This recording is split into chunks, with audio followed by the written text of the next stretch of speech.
how it's a thriving business.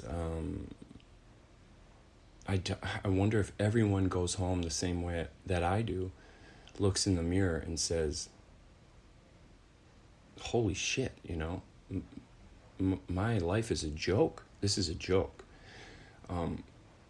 I think that's a very unique angle because nobody has told me that they feel that way and has never admitted that. And some people feel like they're feeding, you know, the future of America. It's at a college, so we're, you know, some people find a lot of meaning in that, but it's all relative. Like your own experience and your own perspective on what meaning and purpose really is differs from person to person. So I think I think it's relative, you know. What you've seen and what you've experienced in your life will affect your meter for what's important. And having gone through what I went through with Rachel, it really put things in perspective for me. It really did. And the struggle that I'm dealing with now is day after day in a life that tomorrow is not promised. And our time here is extremely short.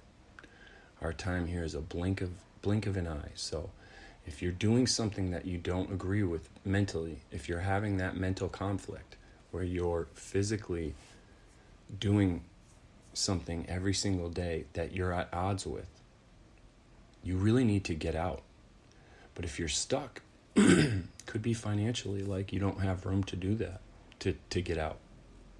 And I've been doing this food thing for a long time, so it's really hard to just start over somewhere in a different industry from the ground up. It's really hard. Like, I guess after she died, I've just been surviving. And there is no way to put the beast to bed. Like I wish that there could be an event where I could fight this thing that brings me down, this mental anguish, and have a death match and then be done with it. See things clearly. I do think that I see, big picture wise, I see things rather clearly, but small picture, I think I'm pretty clouded.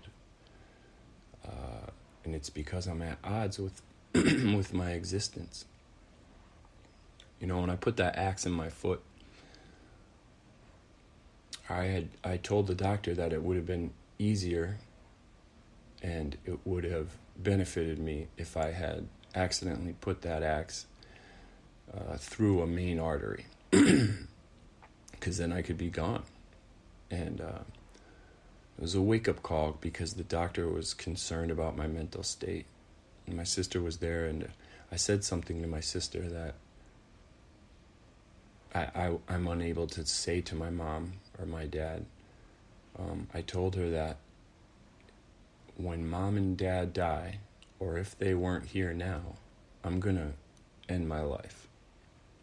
And I meant it. I wanted her to know that, and I meant it. And she said, well, what about your nieces? What about me? Do we matter in that equation? And she said, is that enough? Wouldn't that be a reason to stay? And I said, no. I was just being honest. I don't see them enough. They have their own life. There's times where I'll be at my sister's house and I leave feeling really shitty because she has a life that I'll never have. So the thing is, my sister is, I could spend hours talking about my sister and the reasons why I'm about to say this, but she's the most unbelievable person I've ever met in my life. She's, as far as quality of character goes, my sister is at the top of the mountain. I've never met anyone with her. She's just an amazing, amazing person, amazing sister, amazing friend. She's just incredible. When she walks in a room, you can feel it. when Jennifer arrives in a room. She's always been that way. She has a presence about her, and when she considers you family and she has your back, there's no better support in the world, none. But she has her own life and her own family, and it's tough to be there. It's tough to go there and speak to her husband and everything. Berkeley, he's wonderful, great guy, but I have a lot of shame about my past. I have a lot of shame about my place in life right now. I feel like I have a lot of missed potential as a young person. And right now I'm at this crossroad, and you could sum it up by calling it a midlife crisis. Maybe it is that, but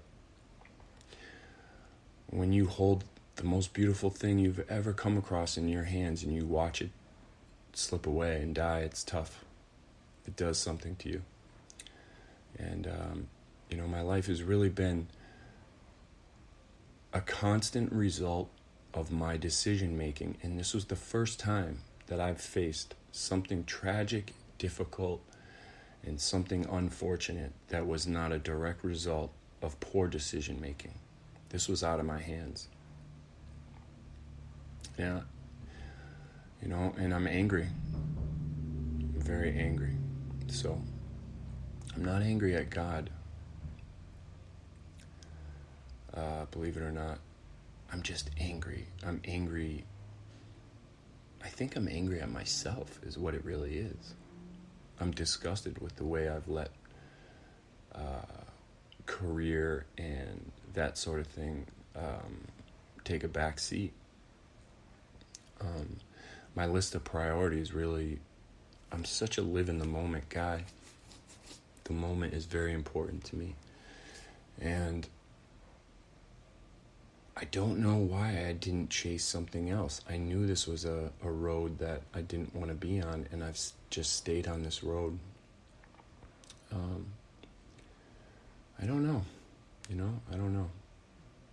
So that's what I'm dealing with now, that's all. And there are days when I think about Rachel, and it hurts because I'm not doing what I'm supposed to be doing, meant to be doing, and I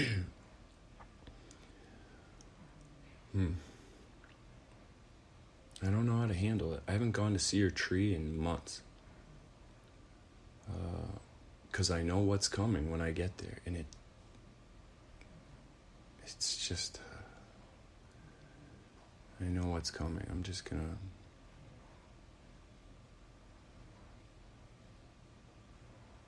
I don't know. Maybe I'm still living in the past. I've learned to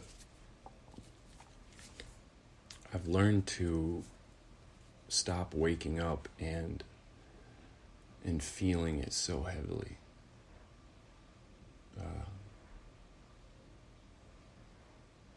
But then there's the fear of losing all the memories. Good and bad, I want to keep those memories. I just want to, I think for the longest time, I wanted to be back there. I just wanted to be back there where every second meant so much. Every moment had consequences. Every moment we spent together, it mattered. Everything I did mattered. When I woke up, what I was doing with my hands in regards to helping her, changing her TPN, whatever it was, it really, really mattered. And now when I wake up, I make my bed, I make some coffee, maybe I'll do a little bit of artwork, maybe exercise, fold the laundry, put on socks. It all feels like basket weaving, just like pointless monotony. It does not matter. The consequences of my behavior are, everything I do is inconsequential. I mean, that's not true, but it feels that way. It feels that way. If I had a list of things to take care of during a day and I didn't show up for them, this is looking back on the year and a half while Rachel was sick. If I failed to have something prepared for her to eat, or like pick up her medicine or something, they had consequences. I had to do those things, and it felt good to do them. It felt good to be relied on and to come through. I'm sure, and there's plenty of ways I did not come through. I'm sure of it. There's days where we would argue, and I would argue with the person who's on chemo. Like, chemo does a number on your hormones. So, and it's hard sometimes it was hard for me to keep that in mind. That, and I just wouldn't accept that she was gonna die. So, I wonder if maybe I had accepted it sooner. I wonder if, I don't know. I don't know if anything would have changed. I think the last year and a half of her life, for the most part, I don't have any regrets.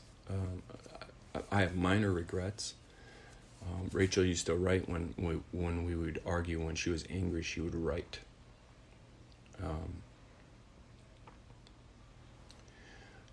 When she was angry at me, because I think I was one of the only people she could really vent to. And so if she was venting and it had to be about me, maybe the best option would be to write it down. So I do have a collection of, not a collection, maybe 3 or 4 pieces of Ray's writing that happened right after an argument where she was really upset with me. So that's hard to look at, hard to read. And so for those days, I have regrets that we ever argued. But I do think I showed up for her in the way she needed me to. I'm not sure if I could have done anything differently or better. I'm sure I could have done everything better, but, I did the best I could. And I spent a lot of time with her during that year and a half. More time with her than I ever had throughout our relationship. So, yeah, this is just my daily now, I would love to talk to you about what's been going on. Like, I have met somebody, and I don't want to go into detail about it, but it feels really good. She's incredible. And I'm shocked. I can't believe that. I'm hoping that it's real, that what's happening is real, because I haven't felt this way in